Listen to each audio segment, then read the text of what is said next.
I think we're gonna jump in shoulds. Yeah. This is Jenna's Which, by the way, because of Jenna now, every time I say should, I go, no, Yes, could. that's right. I immediately Yes. change the word in my head. I'm like, no, that's not what I meant. So thank you for that. Or no, thank you. So let's talk about the impact of quote unquote shoulds that we place on ourselves. And why don't you just kind of jump into this? Because This is her baby. Yeah. She's it is kind of. Okay. So we don't have pressure. The age range that I work with in my private practice is littles all the way up. I have a client that just celebrated her 90th, and I love her. I aspire to have that type of, she's such a matriarch in her home. And so working with children, and I also used to do parenting groups and mommy and me, and so working with babies as well, sort of understanding the development and the different ages and stages is like very clear in my mind. And so even when I work with adults, I'm just kind of wondering what happened at certain stages and ages. And so the reason I'm referencing this is because I said in the beginning, we learn as children from those people around us that we trust.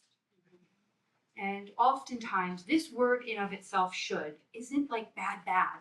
It just doesn't have the meaning that really helps us connect.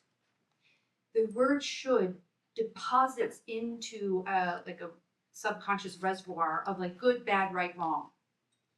And when a child who's trying to be what they want to be for the people that they love and connected to are only understanding what they should do, they're not really learning what they can do.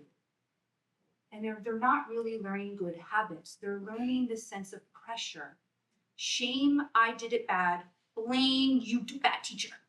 And I see this with second graders. So up until then, second grade. I know. Second grade is when it begins to happen because metacognition, which is thinking about thinking, begins to come online from the brain. They're no longer just present little things like looking at the world. They're still childlike, but they're beginning to have thinking more of an adult. They're starting to have more prefrontal cortex formation. And so this idea of them and us, come back to yourself, learning how to be in this precious world through this binary should, right, wrong, good, or bad, does not allow for expansion, does not allow for curiosity. It shuts us down, and it's not always very conscious. It's usually suppressed and subconscious. It's kind of implicit in our body, which is why when we feel our body say, I don't like that because we're short in the breath or tight in the chest or icky in the stomach, it's something in there that doesn't really feel very connected. And so this word should, if we just shift it around, there's so many things that happen. And believe me, my clients, and because I've been doing it for 5 years, I'll be like, oh, should, no, nope. And like they know as they say, like, what should I do? It's like, no shoulds. What do you want to do? What is available to you? What speaks to you? What drives you? What is coming up for you? What works for right now? And so we use this word often to regulate two emotions that are just real about life. Disappointment, what should have happened, and uncertainty, what should be going on. So us adults who were taught a certain way to be, right or wrong, good or bad through a word should, then become adults who are trying to manage real emotions. And we short circuit ourselves in this way. We're not recognizing the capacity that we have, and then we're confronted with difficult things, and we wonder, we don't trust ourselves. We keep saying, well, I don't know what to do. What should I be doing? As if somebody else will know. And it's the biggest way in which we, this is a very common buzzword if you're on social media, gaslight ourselves. I mean, if you just think about that, you have done so much in your life, and often we don't really feel accomplished, we don't feel capable, and it's not that we're not. All of my clients are. It's that we don't feel it. And this word can begin to shift that for you. Take it out. Eliminate it. Both of my kids, like everyone in my family, and That's the answer. Kids. Oh my gosh. Okay, so I'll just give you one quick story. So I have 2 kids. My daughter's 21, my son is 12. We're all on this little practice. And it is a practice. I still hear myself say it. So it's embedded in us. This word should is so just, it's like oxygen surrounds us all the time. So Jaden, my daughter, who's 21, and went back up for a second.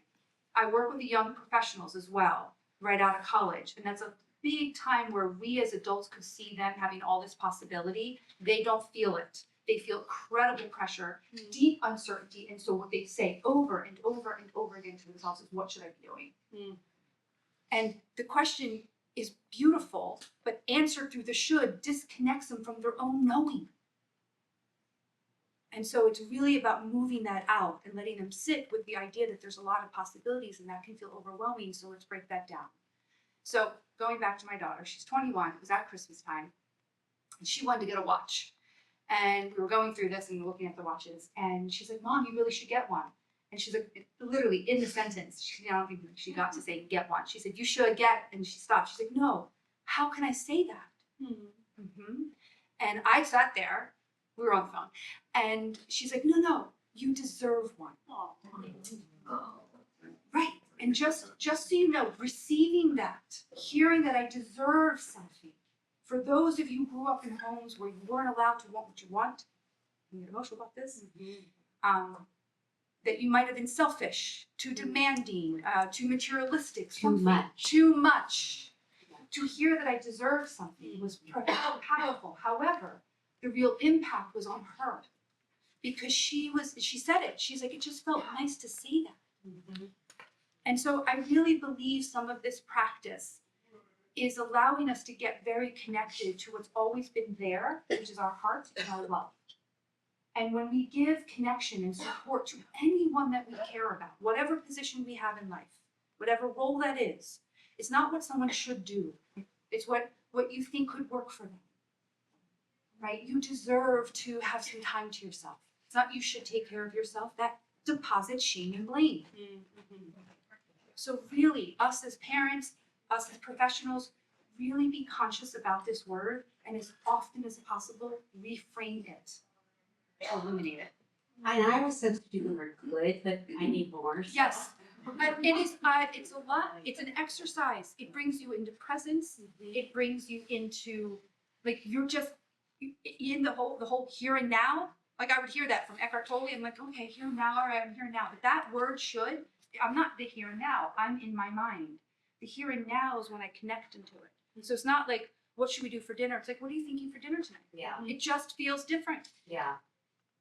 Yeah, and it's way harder than you think it It is. Like, you catch yourself many times a day. Yes. Yeah. Yes. With so many things. And a lot of times we just take it out.